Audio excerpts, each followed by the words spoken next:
What's the word, man? It's your boy Humble Kye. Y'all watching Deathless TV, man. I want y'all to tap in and listen up clearly. Know what's going on.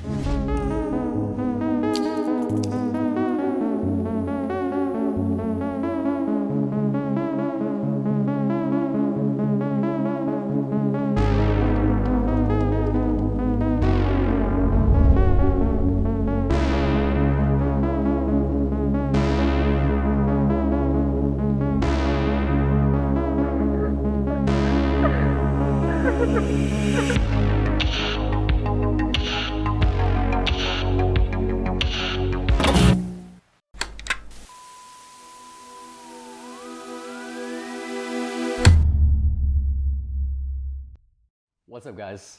It's Nikhil from Deathless Entertainment. You're watching Deathless TV.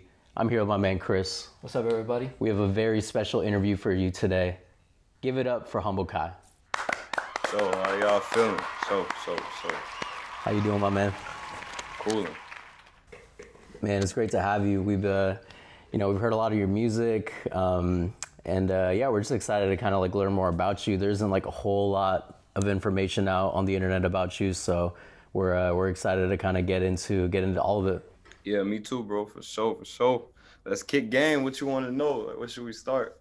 Man, let's start from the very beginning. So, for people who don't know, can you tell us who you are and then where you're from? Yeah, so I'm from Manchester, New Hampshire. A lot of people don't really even pay attention to our little area on the map and shit like that, but I'm from New England, like 50 minutes away from Boston, so people usually associate it with that, but I really don't. I'm from Manchester, so that's that, and I'm just young creative, man. Somebody just motivational speaker for some people, and just somebody who, grinding like everybody else, man. That's it. That's what's up, dude. So obviously, you're known for your rapping. What do you venture into production? Like what other parts of what makes you a creative? Yeah, so like really I mix most of my stuff. Like, so all my music, like no matter if I'm shipping it out to get mixed and mastered after that, like post-production, whatever, but really when I'm laying it down, everything, that's all me on Pro Tools, all the waves, plugins, everything, that's me running all my whole setup. I went and bought all the equipment, so I made it a little easier. But yeah, that's definitely like music side of things. As far as production wise, like I'm hands-on, super involved. Even when I'm in the studio, like with an engineer, he gotta be fast enough, cause like I like to I'll just do it if anything, Right. It's like if he doesn't have the hands, then like you could literally jump in and start doing it yourself. Yeah, definitely. For people who don't know, can you tell us a little bit about RCG? Yeah, that's the gang, that's the family, like, and I say gang just because that's the slang term everybody use nowadays, but that's just like, that's the label, that's the business, that's the everything, like, that's on the chain, that's right here, that's me, I'm an extension of that. Every time you see me, that's my whole clique, my brothers. That's just something that started, everybody being in school, playing basketball, trying to spit raps, getting fresh, just around the city. We all just grew up together, came out the school system, started doing music after sports, and that just turned into that, so that's this. But right now we really just a clique, and it's like all of us is just, it ain't no main artist, all of us are just a part of it, it's not like a group, it's not like we have a leader, or it's me, it's Melo, it's Mo, it's De Niro, it's Scoochie, it's Alpo, it's TA, it's Scary, it's hella people, I ain't even, so, and we all just, not everybody rap, but the ones that do rap, we all make our own effort in our way, because we all bring something different to the table, and that's what a lot of people like really gravitate towards especially when they connect with us in person, because it just be like, oh, okay, it just a few different vibes you get when you got to see, like when you with all of us. But yeah, that's the family, that's the label. And what does RCG stand for? It's something that started from way back. It stands for Red Couch Gang, but a lot of meaning behind it. But we just really as far as music, like just took the letters and ran with it, just because it's just easier to just stamp it with some 3 letters. But it's just really like the Red Couch Gang is just something that started from way back. Even when my brother's like a little bit older than me, before me, everybody used to hang out and be on the red couch. So that's what that is. You mentioned that you knew each other in school. How far back does that go? Is that like elementary school? This shit really, really far back because Manchester is just about 100,000 population, 110,000, 120,000. So like it's big, but it's not big. So like we all come out the school system together. I done known some of my brothers since elementary school, some of my brothers since high school, some I met afterwards, but like really for the most part, everybody done really grown up together. Like me and Mo went to middle school together and shit like that, the same school. So it's just all come from growing up, just, you know, regular hood shit, bro. Just everybody, you pick your friends and that's who you stick with, you know? So on the RCG label, there's a whole lot of rappers. Like you have Melo, Mosavage, De Niro, Scoochie. Who does the video production? Does anyone do like you mentioned you mix all your own stuff. Like does anyone put the beats together? So like as far as the video side of things and stuff like that, we definitely got a lot of people we like collaborate with because it all comes back to the area, bro. Like one of my bros, and I forgot to even mention up, like when you're one of us is in the NBA, like literally, like he just got traded to the Pelicans, and he just came off the Trailblazers before that, and the Sacramento Kings before that. He ain't No get, shit. Wow. yeah, and this from hometown. This is bro. This RCG, like this is broski for real, like, and so in that aspect, like we just got all type of people we collaborate with because from the area it's like a certain group of creators, certain group of people who if you're doing something over here, if you're having some type of motion, we all gonna connect and find each other somewhere down the line, whether that be if you shoot videos or if you do good cover art, stuff like that. So like we got a lot of select people over here who we could just go to and tap in with for certain things because it's you know not too much of a variety. Can you talk a little bit about your recording process? Like how do you start a track? Shit. So really, when I'm in the studio, it's like I really just need a smoke friendly environment for one, and beats content from the producers that's gonna you know get me to get in there and start talking that shit because a lot of the time you'll just spend a lot of time scrolling through beats and going through the email or even the YouTube thing, listening to beats on YouTube, trying to find beats, but that shit don't really be hidden like that. So like I like to just really know when I'm locking in for real, like okay, I like to sometimes go on with a set pack or only really dive into the packs from my guy that I really know gonna hit like that, you know? Cause my process is easy. Go in, like I said, smoke friendly environment, good content as far as beats, because that enables me to work well. And then from there, I'm just punching in with the engineer. And like how I mentioned before, if I'm at the crib or if I'm in the spot, hotel, on the road, Airbnb, traveling, I'll record myself, or I might have one of the bros do it. Yo, come here, hit this button right here. And then, you know, just do that for me real quick. But for the most part, it's just quick punching in. That's it. Go to the mic, let that shit flow out, come listen to it, might clean it up a little bit. Okay, cool. Go back and it's straight just punching in from there. Well, you definitely have like a wealth of experience to draw from for creation. Do you ever, where do you go when you need inspiration? Like when your pen needs a jump start, who do you turn to, like as other artists? Now I'll say really as far as that, like when I need inspiration, I'll just really take a break.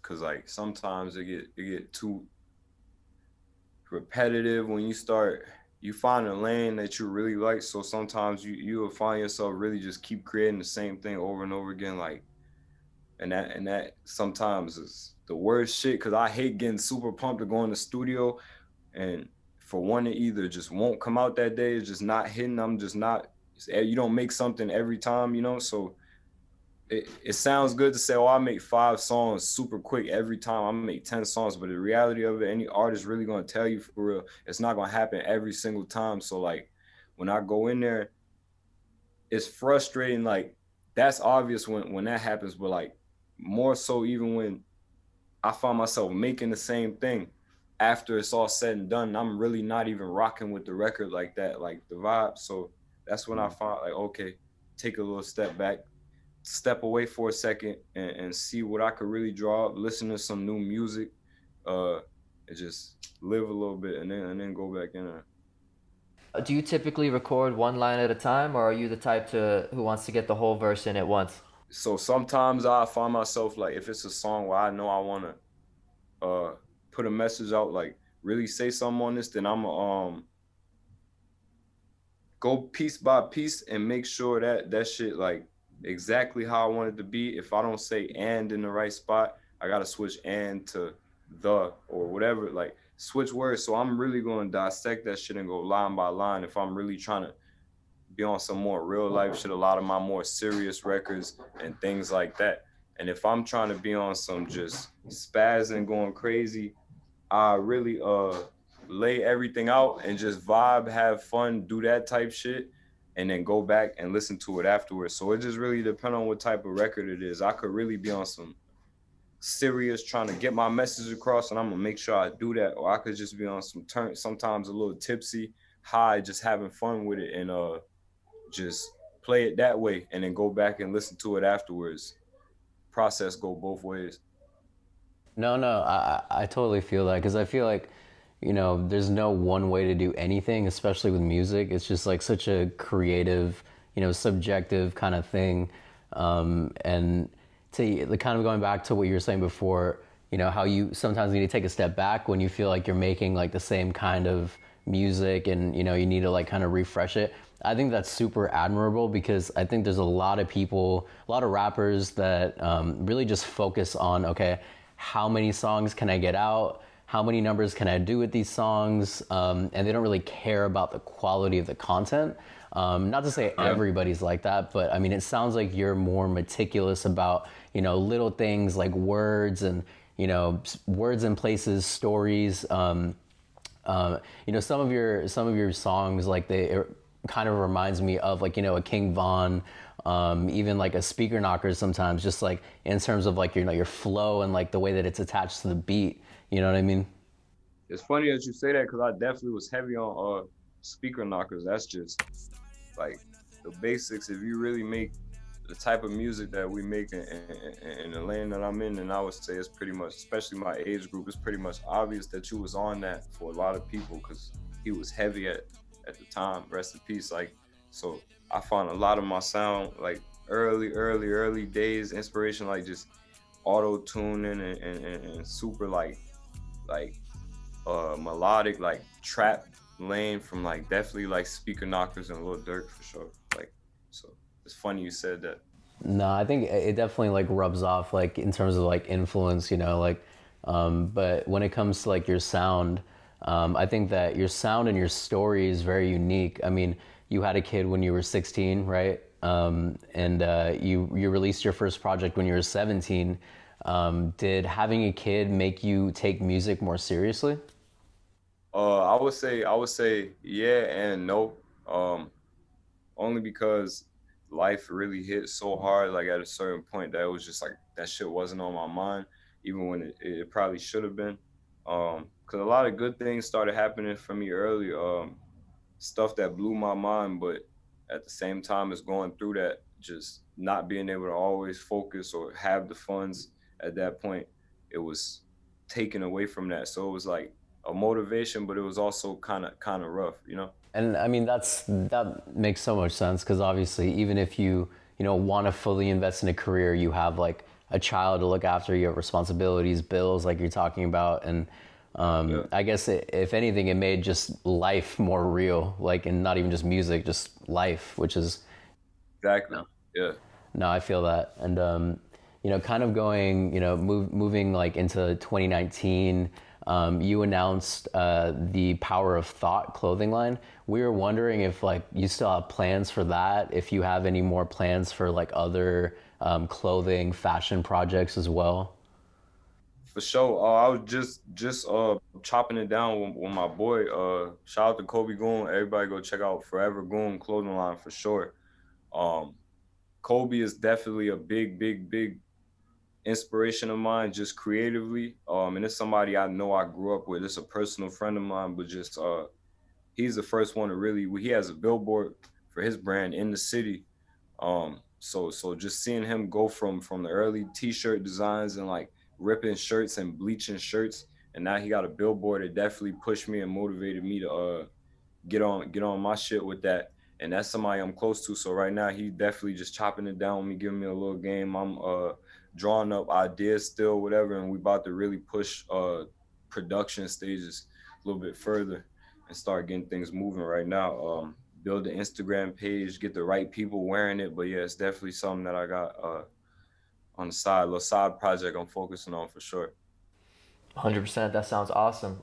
Lost and Found 2, that came out in February 2020, and then in March 2021, you dropped Best Kept Secret. So, after a little bit of a hiatus, what made you drop this project specifically, and can you tell us a little bit about it?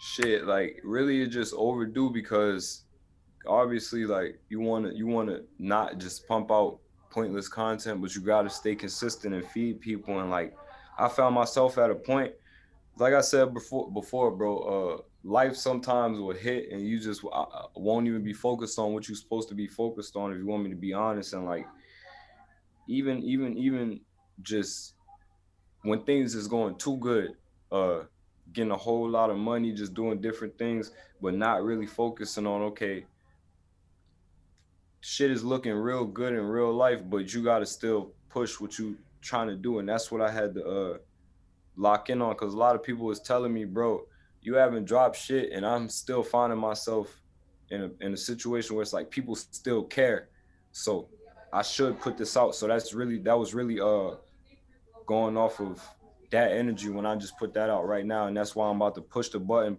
press the gas so much right now. I feel like with these videos and everything is just because a lot happened for me young. I took a little break. I released my music with intervals like in between it. Like not everything is like, you know, right back to back to back with projects and videos and shit. So now it's time to just be consistent. And that was just the point. Like it's something that I feel like really is like when best kept secret, like when the shit pop, it's like, okay, I had a plan the whole time and they'll realize that. Feel that. So, other than yourself, RCG, who else is hot in New Hampshire? It's not really known for like hip hop for the most part. Is there anybody else that you fuck with that you want to mention? Yeah, like so like it's a lot of people that people just don't really like know yet. Like and that's big on it yet because it's gonna pop, but it's just like gotta dig deep into that shit. Like my bro Suave, my bro Murder, you feel me? It's various people like my bro Lil 22. Like you gotta look into these people for real. My bro Scuba, you feel me? Like besides RCG, there's plenty of people that's really like having motion. You just gotta dive in. Really, my broski got a platform, just like y'all. Aiden rerouted. If you dive into his last, I think I want to say who was on. I'm trying to think. I think you did an interview with them, right? Yeah, I did an interview with him. Yeah. Yeah, I seen that. Yeah, like I think it's like volume 2 or 3 or something like that. Where he put out his little project where he did a compilation and he gathered up the songs from this area with everybody. And but it's tough. You got to go listen to it for sure. Like that's really my lineup right there. Most of the people on that, but if not everybody, that's definitely who got something going on right now.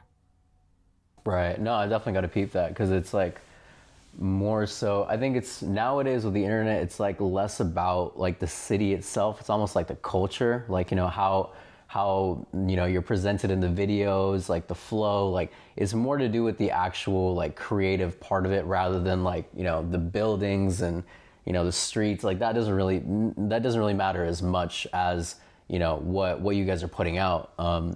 And do you see yourself? I mean, you are doing this, but I still want to ask it. Do you want to grow and make a name for city? Like, is that your goal to put New Hampshire like on your back and really like push like the narrative that it is a hip hop city? That's a big thing for me because when I go around and be like, bro, like when and I mean I could see because I guess when you home, when you somewhere like here, it just feels like home to me. That's all I look at it as. That's how we look at it when we here.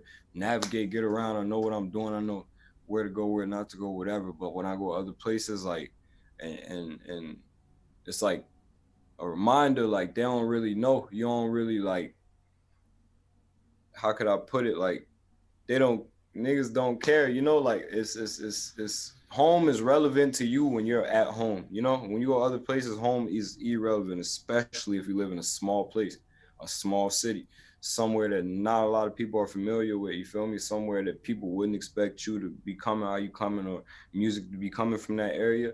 Home is definitely irrelevant when you hit that road and you realize people don't give a fuck about where you come from when you out in LA.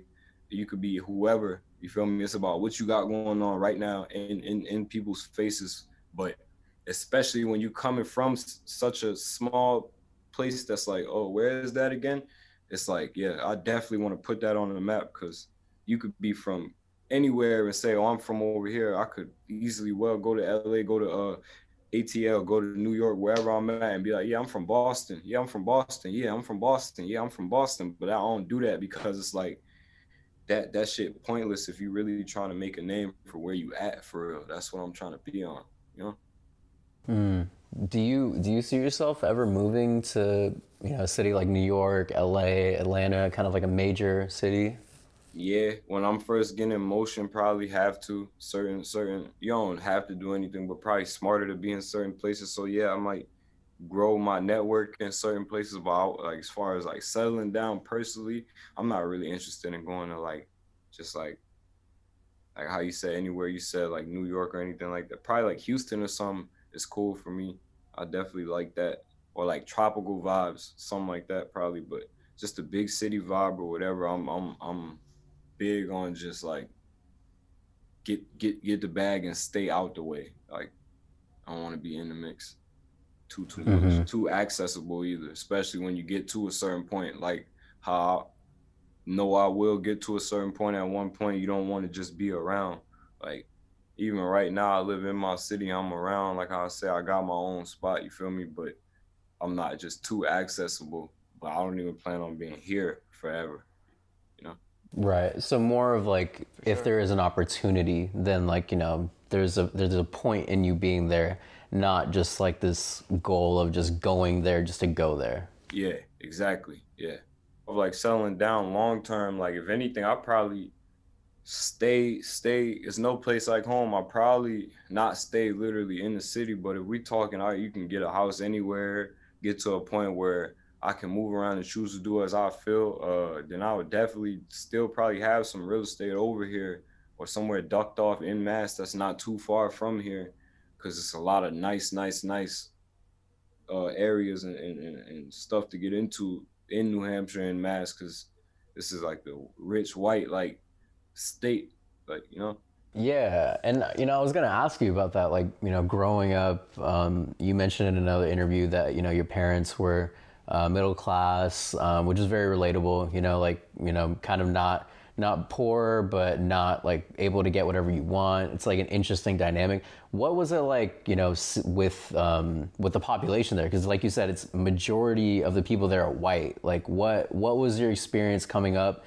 Even now, like day to day, like do you experience racism? I mean, like now, so growing up, like I would say, like yeah, more white influence, like just white friends around.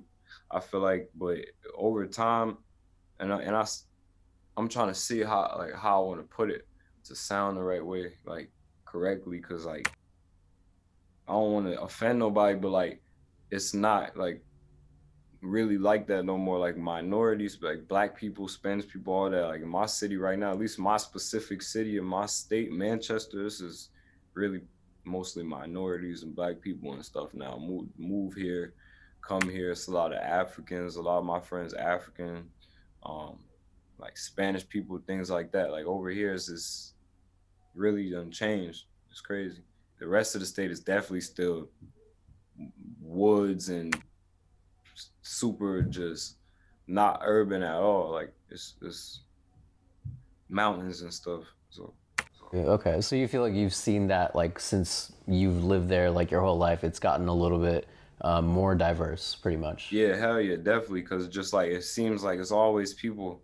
It's this city, but you'd be surprised how many people move here to this random ass small ass city. These people move from New York and Texas and Cali and all type of shit down south, and people come here from these places, so it's just getting more and more diverse. People settle down here, start to have kids over the time. I'm talking about over a span of 10, 20 years. It's definitely changed. Like, it's way more like diverse in that aspect now, definitely. That's dope. I mean, shit. Like we're from the Bay, so it's kind of like a bubble in a sense where there's just like a melting pot of just so many different cultures, and it's to the point where you go to another city, and if you're from the Bay and you go to another city, you're literally like kind of shell shocked a little bit because you're like, damn, like there's only like 2 or 3 races here. Like there's not that many brown or black people, and like it's a different, like it's eye opening almost in a different way. You know what I mean? So it's cool to hear almost like a different side of that from where you're from. And I was just over there too, like 2 weeks ago. I wasn't in the Bay, I was in LA, but I'm definitely gonna come to the Bay soon. When I come back, gotta tap in Tap in. over there. That's where the gas is really at. Oh man, don't even get me started about that, bro. What's your go-to? Like, do you have like, I mean, obviously Runs is like really popular one, gelato. Like, what do you be smoking on nowadays? I had last time we was just out there with, trying to think what it's called. Trying to think, that shit was some. It was made by. Let's see if I think I still had the package. It's my laptop bag. That shit was made by somebody. It was sold at Cookies. No, it was sold at Dr. Green Thumb. It wasn't Backpack Boys. It was some crazy. It had like a Buddha on it or something. But that's my new go-to for sure. Whatever I had last time I was over there, that shit was crazy. I gotta get the name for y'all for sure. It was at Dr. Green Thumb. It have like a Buddha Asian looking like pack. Yeah, you gotta let me know what that one is. I'm interested now. Yeah, for sure. And then So kind of shifting like gears a little bit. Nowadays on the internet, we see internet beef like play out, and a lot of the times it's kind of like a publicity stunt. Like both parties, they get the attention that they get out of it, and like they go crazy on Twitter, and then they get a bunch of Twitter followers because they're just going crazy, acting foolish, whatever. In your opinion, do you think that Twitter online beef is productive, or is it corrosive to hip hop? Like, is it negative or is it positive? like a lot of people will say, "Oh, it's cool because hip hop is competitive and this and that shit cool, yeah." But like now it's just getting old. I feel like it's to a point where the internet just kind of ruined a lot of shit because it's like it's not cool to put a gun in the video ever. Like, you know what I'm saying? Like to take that lane. If we talking about like as far as influencing children and other people watching your videos, that type shit is not cool, right? Putting a gun in the video. We all know that morally, whatever, however you feel about that, you may feel one way, somebody may feel another way. But if we talking about cool in the sense of visually and aesthetic and all that shit, it was cool at one point, and now the shit is not. It was cool when you really seen, oh, okay, they got 50 choppers in the video. They must really be having motion for real, having something going on in that music video. You get that feeling. A couple years ago, it's like, oh, okay, for sure. Now it's like, it's not cool, even though it's not cool either way. You know what I'm trying to say? But it's really not cool now because it's like everybody, you can open your phone and scroll and see one group of goofy ass niggas on a block waving a bunch of guns in the street, you feel me, shoot a quick video and put it out. Then you go on the next platform, they over here on this block doing the same thing now. And as far as beef and all that, that just plays into it, the image and the same lane I see everybody trying to take right now. It just ties into it. When a problem does come up, people don't know how to communicate.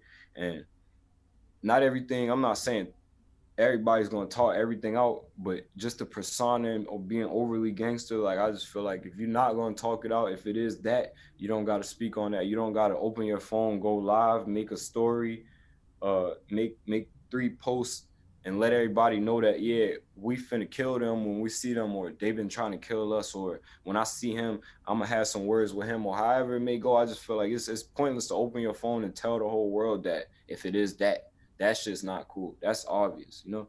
And the whole image is just oversaturated now with everybody just trying to put out that I'm King Kong, King Gorilla. It ain't it.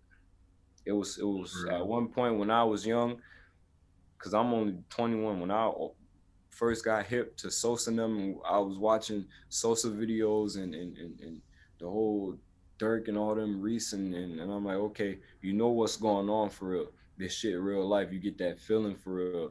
At that point, it wasn't, I could just go on every platform and see a bunch of people imitating that until that wave popped off. And obviously it changed because that's how it goes. But like now, this shit is just, it is a lot of goofy shit, bro. Could go on all day. I hate that shit. Yeah, yeah, no, and it's like a generation, you know, that's kind of raised on Chief Keef, even Gucci. You know what I mean? Just the way that Gucci was moving, like iconically, you know, like almost like a villain.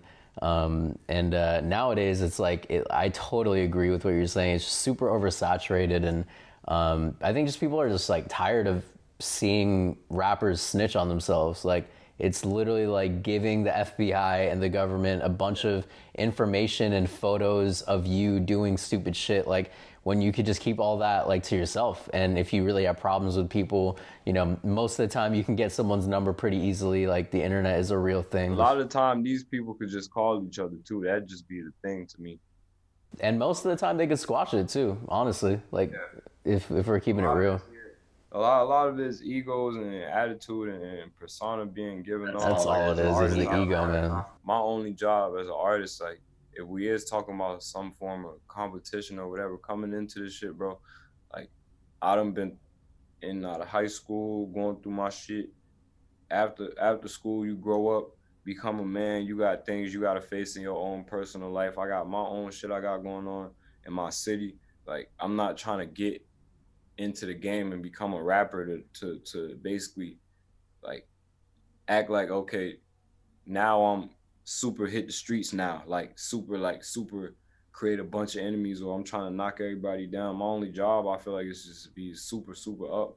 I just want to, if anything, be the richest. If you want to say that, then yeah, say that. I want to be the richest. That's it.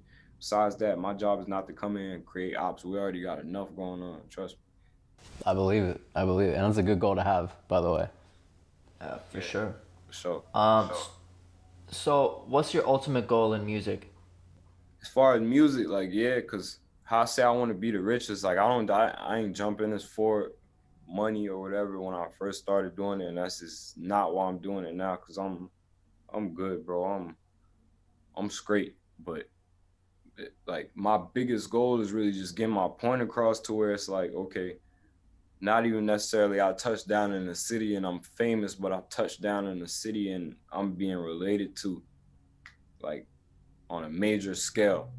That's what I'm really trying to accomplish. The day when I am getting called to come perform or getting booked for my work and going in front of people who are all relating to me, that's all I'm in this shit for, bro. Just really to be, for people to relate to what I got going on and feel my music, because that's what I'm doing it for. Is somebody somewhere always going to feel that shit, or be going through the same thing, or be going through something similar, or know somebody who is going through that shit or anything. So that's what I'm in it for, bro. Just literally like connecting with people, you know? Absolutely. That's incredibly important. And that's awesome to hear you say too. So where do you see yourself in 5 years now? Yeah, like 5 years, like I would say 5 years take you a lot of places, because 1 year take you a lot of places. My 5 year plan, like, this is just keep striving towards what I got going on, but for more so like pump out more content, because I know I got a lot of avenues open and available to me. I just gotta kind of seize the moment with that. So like the next 5 years is really putting the shit in gear. I'm 21 years old. I got whatever I want right now, and my personal life is not really like too much of a worry. Like, so it's not really, like I said, I'm coming into this financially fucked up or just looking for any record deal. So that'll give me some time over the next 5 years to really focus on what I got going on. As long as I keep going, I'm sure the other shit will come. But pumping out content and making a stamp that way, if in the next 5 years the shit is not doing anything, I can't say that, yeah, I'm gonna be rapping for 20 something years or whatever. But like I said, the next 5 years is enough time for me to make the stamp that I want to make. Let me just say that. And that's what I plan on doing. For sure, for sure. Absolutely. No, we're big fans of the whole movement. We're really excited that we got a chance to talk to you. 5 years, like you said, is a long time. Hopefully, we'll be able to keep in touch in the process. And as we grow Deathless, and as you're growing RCG, then our paths will collide. But thank you again, bro. Like, we really appreciate having you on. For everybody watching, definitely check out Humble Kye's music. Fuck with the whole RCG gang. Is there anything else you want to say to your fans? A little closing note? For sure. Nah, yeah. I definitely appreciate y'all too. Like I said, at the jump from reaching out, just cause like this like my only like my second interview, like maybe like third or something like that, where it was really, but this like really like, to be honest, only second serious interview really coming into this shit. So it's a big stamp for real. And we is gonna definitely stay locked in. I'm gonna come to the Bay, come tap in with y'all boys for real. Definitely kick it in person, show y'all how I kick shit, how I move around, like when I bring my team around and shit. But like, as far as moving forward, man, I'm just trying to make the stamp. I'm trying to keep pumping this content out, putting on for the team, bro. Keeping my nose low and my bag big. That's it. But yeah, they could just expect a whole lot more to come from me. Power of thought, and get that going. That clothing shit definitely a big thing I want to do. But as far as music, bro, it's all gas, no brakes right now. That's what we on. That's what I'm on, bro. For sure. Best kept secret out right now. For sure. Hell yeah, that's definitely out right now. I ain't even mention the project. I'm high as hell. Go stream everywhere you could listen to music on. Go stream Best Kept Secret. It's gonna be a video for probably damn near it's 8 songs, probably 6, 7 of them. Shit, probably all of them have a video. And I got shit shot already, but definitely go stream Best Kept Secret videos coming soon. So yeah. Yeah. Fantastic. Perfect. Yeah, if you guys like the content that we've been making at Deathless Entertainment, go ahead and click subscribe, like this video, comment if you want to see more interviews like this. Again, Humble Kye, thank you very much for your time. Signing out. Go subscribe to them boys, man. Tap in for sure.